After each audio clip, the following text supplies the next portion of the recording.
That's right.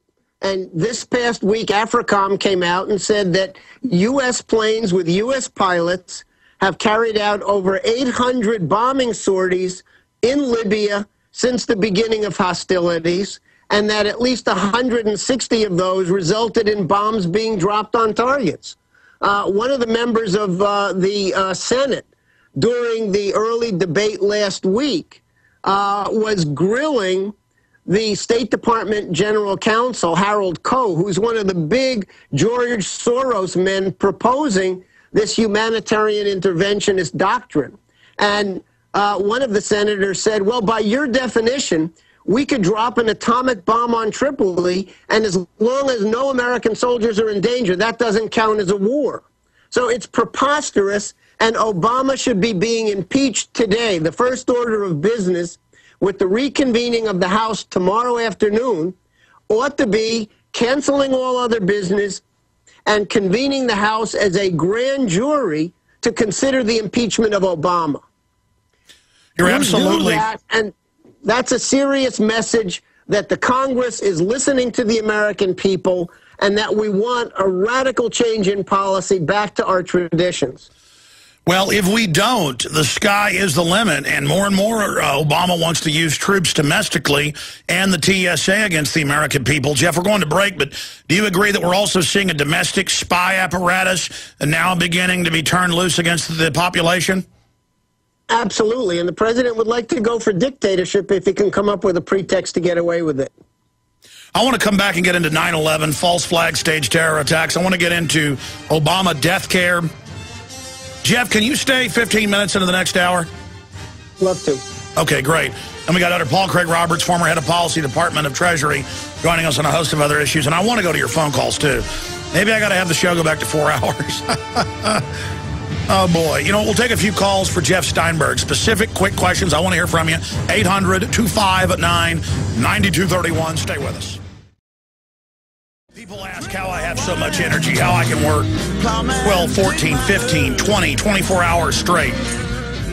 I take one look at my daughters and my son, and first my heart melts with love, and then it turns into iron when I realize what I've got to do to defeat these tyrants. It's the law of nature that you're going to have all types of people in society, and that good people tend to become gullible and by increments be trained and accustomed to abuse. And then it gets worse and worse and goes to a crescendo. Governments physically murdered 200 million people last century, starved to death another 300 million. These are conservative numbers. You can look them up. Even CIA Fact Book admits that. It's the #1 cause of death. Government run by private interest. And the British, Dutch East India Company model is the model of the world today. Please get History Now. Please warn everyone you know. I've got a deal running, a new deal, through the rest of this week because we sold out a Police State 4, The Rise of FEMA in the package, where we now have Dark Secrets Inside Bohemian Grove, with Obama Deception, Fall of the Republic, Endgame, and Terror Storm. That's 6 films on 5 DVDs and Mark Dice's book, Big Brother, The Orwellian Nightmare Come True, free. On top of it, for $29.95, and the paltry profit we make off that funds the TV network I'm building, TV show, excuse me. I have other plans as well, and everything we've been doing. So I want to thank all of you for your support, Infowars.com, or again, prisonplanet.tv, to find out more about all of that. Now, I'm going to have Jeff with us 15 minutes the next hour. You know, a lot of the ads are at the end and the start of the hour, but we got some time. I want to take a few calls for him before he leaves us. But Jeff, I was getting into state-sponsored terror, but also because I've seen your reports, I've seen it myself when they're saying it. I've read their books where they say it's for the population reduction, they're going to kill us, and how the old deserve to die. And then they count on the public not reading all their writings, and we sit here with horror going, these people aren't liberals or conservatives, these are psychopaths. Jeff Steinberg, how do you deal with this? Well, the first thing that you've got to do is shed the public light on them. A lot of the things that they say themselves, they say out of the arrogant and false assumption that their words are only being heard and read among a very tight circle of like-minded people. So there's a great deal that's to be said for simply sticking to the intensive historical research to give people a framework for understanding who these people are and what they're doing. And that strengthens the population to take the necessary curative action. You know, you mentioned earlier Adam Smith, and I had to laugh to myself because, you know, here was Adam Smith, supposedly the great ideologue of the free market system, but at the time that he wrote, he was working for the largest cartel in the history of mankind, the British East India Company. He taught at the East India Company College, along with people like Jeremy Bentham and James Mill and others. So that is the cornerstone of the liberal ideology that's the poison that has prompted so many people in our own country to forget their responsibilities as citizens of a republic and ignore history. So, you know, warfare has always been the instrument of the oligarchy as a way of keeping populations both reduced in numbers and dumbed down. And, you know, you mentioned the... Jeff, stay there. Back in 1 minute. Jeff, stay there. We're talking to the director of counterintelligence. Well, Sarkozy's got to shoot down Dominique Strauss-Kahn. I don't know if the guy's a good guy or a bad guy. I know he's a globalist. But now that the first rape charge is being shot down in the U.S., another one's being brought in France. So they're going to get DSK. You were finishing your point. We're talking to the director of counterintelligence, one of the chief writers and researchers at EIR. You can find out more at LaRouchePAC.com or LaRouchePub.com. Jeffrey Steinberg, I want to briefly get your take on DSK and then a few other issues and take calls, but you were finishing up a point as we hit break. Go ahead, sir. Well, I think the point is just simply that really having an understanding, a grasp of history, and understanding it from the standpoint that there's been a long-running historic fight against this oligarchical faction that permeates the whole history, particularly of Western civilization from Western Europe, the migration into the United States, into North America, was all about getting away from the stranglehold of oligarchy. And the United States, therefore, does have a unique historical mission, a unique history, and our job is to restore that because there's still a gut sense of that moves around in the minds of the American people, and you see it particularly in crisis moments like this. Well, that was my next point. That was my next question for you, is we see the awakening accelerating, evidenced by just a decade ago. It took 4 to 6 years for a population to wake up to the fact that a Bill Clinton or a George W. Bush was a fraud. They woke up to Obama, the polls showed, in less than a year, and now he's the most unpopular president in modern history and plunging. Now, when the Republicans get in with a Mitt Romney or somebody, and they don't deliver, they're going to be political dog food, fish food in a matter of weeks. And so their little tricks aren't working very well anymore, and soon aren't just going to not work, they're going to blow up in their face. And I'm seeing that on more and more fronts. And so they're desperately coming out, bashing the Constitution everywhere as if it's sexy and trendy. I mean, they're really revealing themselves, and I see it all coming to a head. So what can you say? What can you say about that? The flip side is that you've got a small but growing group of patriots.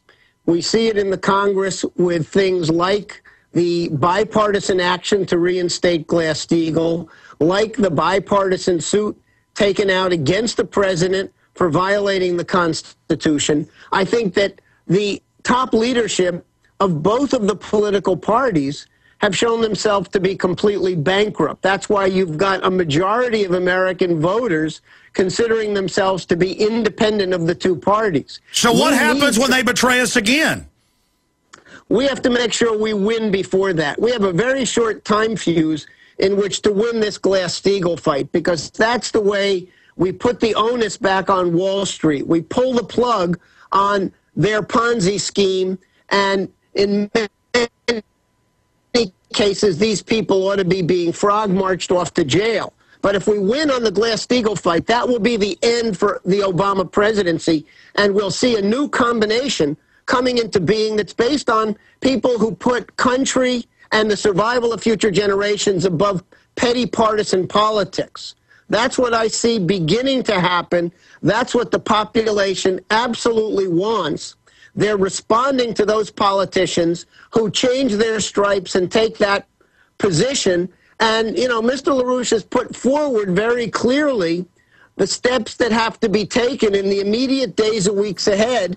And I think that the vast majority of Americans are behind it. So I think all right, let's talk about what happens if we don't change course and stop the Ponzi schemes, because the system admits the Ponzi scheme is meant to gobble up all wealth on the planet. It's hundreds of times all the real wealth on the planet. They're fraud. If we sign on to it, it's like a lead weight of 1 trillion tons around our neck being thrown into the Marianas Trench. We'll be right back with some of your phone calls, some other key issues with Jeff Steinberg. Straight ahead, stay with us. Well, the Kaylee Anthony case is 7 minutes away from verdict. I haven't covered it because the UN admits their carbon tax plans in the Copenhagen Treaty of 2 years ago, if implemented, would kill conservatively 1 billion people from malnutrition and going into starvation within 5 years. 1 billion people dead. I know it's very interesting, very fun to get into the soap opera of a case. I'm not judging you if you do. At least folks learn about court procedure by watching it. But we'll give you that verdict as soon as it comes out. In fact, we'll go live to it when they read the verdict. We'll just tune in briefly to Fox News, foxnews.com. You know, the Drudge Report, drudgereport.com will have all that information as well. It covers the full spectrum of news. We have big breaking news. Libertarian Party asked Florida sheriff to arrest TSA agents. Steve Watson did an article on this. We turn to you, our constitutional sheriffs, to enforce the law in accordance with your sworn duty. That's what I've been saying for the last year. It's now been a year since this TSA thing's been one of the biggest stories in the world, so that's coming up. Dr. Paul Craig Roberts as well. I want to take a few calls for our guests. We've got him until 20 after. Really appreciate Jeffrey Steinberg for joining us, LaRouchePack.com, LaRouchePub.com. I want to go to Doug, Richard, Wendy, Tim, and Aaron. At least those 5 calls for you with quick answers from you, Mr. Steinberg. But I know something you've really looked at, you've really covered, and have done a sterling job. In fact, I read some of your EIRs online, some of the featured articles, not the thick publication itself, the quarterly or monthly, whatever it is. I mean, I know I get them in the mail, but never have time to read those. I read the online stuff. I saw your analysis and other people at your outfit 2.5 years ago when this fight was just starting, with the quotes and what Dash had written in his book and what Bill Gates was saying and how the insurance companies had written this to cut off care and to take control from doctors and providers away and let the HMOs, you know, control it. And then I would go actually look it up or buy the book. I did a lot of research. I did some of my own as well, and found not only was it true, it was even worse than you were saying, because there's no way to cover it all. And now Bill Gates has come out and said, yeah, we want to kill grandma to give 10 teachers jobs, selling the false idea that if you have a predatory, cannibalistic economy, that for you to have a job, somebody's got to die, selling this play us off against each other economy. Can you briefly speak to what this healthcare monstrosity really is? Sure. Well, look, the essence of Obamacare, aside from the overall killer austerity, is the creation of literally a death panel. The independent payment advisory board is to be given life and death decision-making over what medical procedures will be allowed, will be paid for, and which will be basically disallowed. This was what Hitler did in 1939.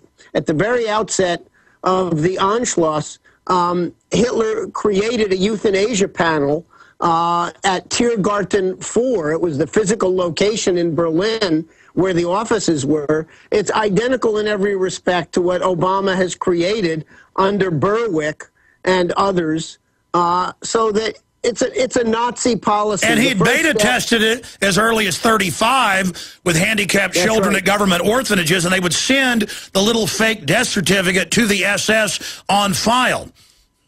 That's right. In 39, they began it in earnest. They continued the policy for 2 years, and there was a backlash against it even during war in Nazi Germany, and the Catholic Church, among others, pushed back, and they had to basically temporarily walk away from it. But They obviously reinstated it on a grand scale with the concentration camps, the gas chambers, all of the rest And they had of the that. IBM machines for that, all Rockefeller involved, total scum. Right.